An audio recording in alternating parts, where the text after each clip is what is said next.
Hello everybody and welcome back to my channel. This is KatoLlama365 here, and today I have another episode of my series where I go through every single item, object, character in the game Dead by Daylight, explain it for you guys in detail so you know everything you need to know about playing the game.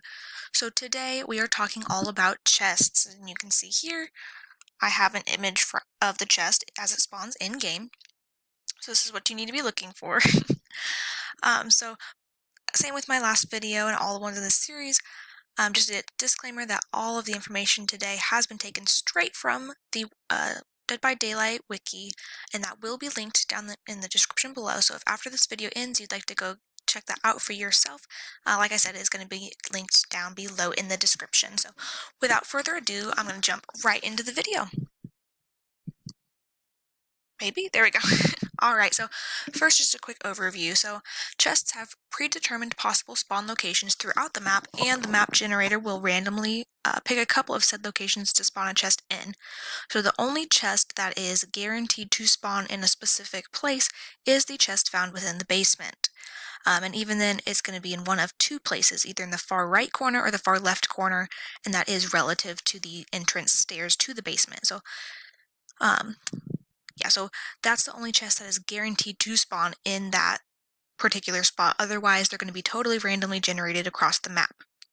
So moving on to searching through chests produces distinct rummaging noises, and that's going to be audible for a distance of up to 20 meters for both other survivors and the killer. So keep that in mind. If you hear the heartbeat, you might want to stop searching through a chest. It might give you away. But if you cancel the search before it's completed, the chest is going to be closed first before you can move again, okay?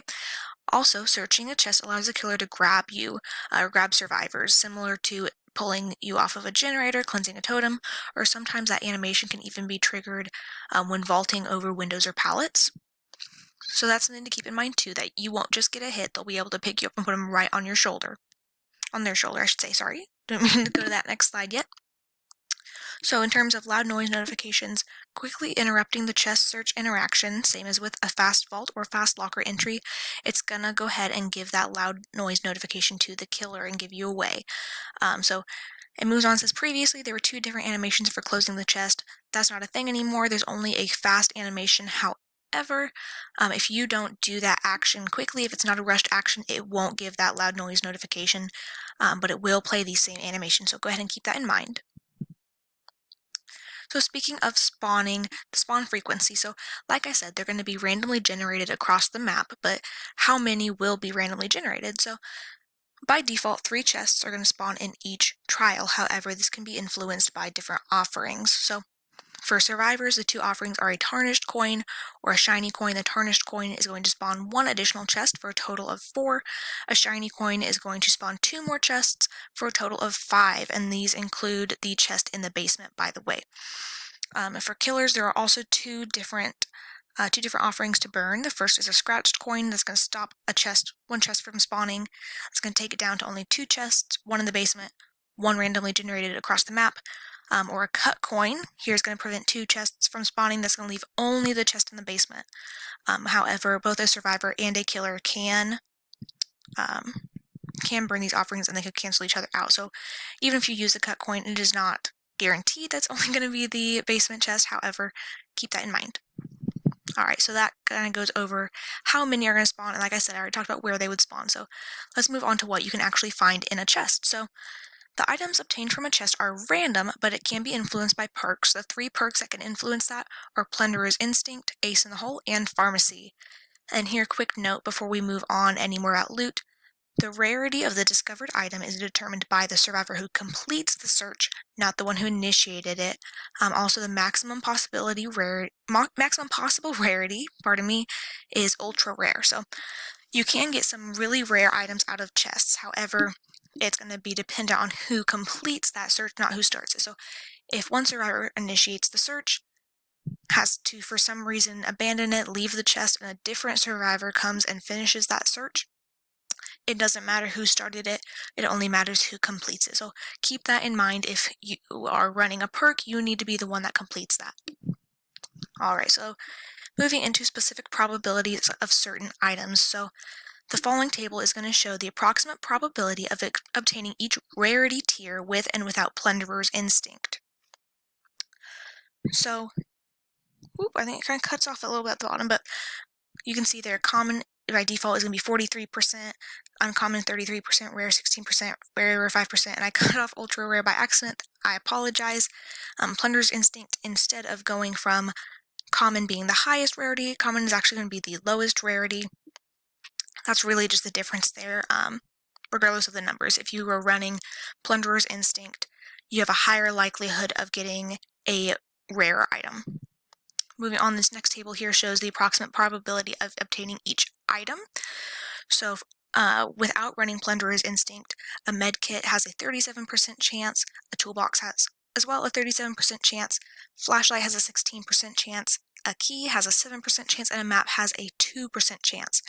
With Plunderer's Instinct, those numbers are going to change to 23% for a medkit, still 37% for a toolbox, 16% for a flashlight, that is also remaining the same. It's going to double for a key and move up to 14%, and multiply by 5, 5 times the likelihood of getting a map, which is going to be 10% now. I also go ahead and put the changelog in here, so the maximum rarity of loot is no longer very rare. Like I said before, you can get ultra rare items in a chest. It's just a lot less likely than it would be to get something of a different rarity. And there is a minimum spawn distance in between chests. This is due to it interfering with the spawns of jigsaw boxes. However, that also just keeps chests from spawning too close to one another. So you do have an opportunity to get different survivors across different parts of the map are able to open chests. So before I move on, I'm actually going to go back and explain these 3 perks just a little bit. So I explained Plunderer's Instinct already. It just increases your likelihood of getting rarer items when you complete a chest search. Ace in the Hole is going to increase your likelihood of getting add-ons, or I think it's a guaranteed add-on, but then the likelihood of you getting rarer add-ons are increased as well. And then Pharmacy guarantees you a medkit upon your first chest search. So it's kind of like an emergency medkit. No matter what the first chest search you have, it's not just a 37% chance, it's 100%. Every search after that is going to go back to this default, however, so just keep that in mind. Alright, so if you have any questions about how chests work in the game Dead by Daylight, go ahead and leave those down in the comment section below. And while you're down there, let me know if you search chests in-game when you see them or not. I've noticed that some survivors tend to always search a chest, always try and find a different item, while other survivors only search in a chest if they feel like they need to. I'm just curious kind of what your guys' thoughts on that are. While you're down there as well, go ahead and leave a like on this video so I know you liked it, and I can continue this series. Go ahead and subscribe to my channel. It takes just 1 second, but it makes my day and lets me know that you like my content. And that way you can hit the notification bell next to it and never miss another upload from me. That way you always have the most up-to-date information on Dead by Daylight and you know about every part of the game. You're going to be the most informed and you're going to win more matches. So with all that being said, thank you guys again. I hope you enjoyed the video. I'll see you in the next one. Bye.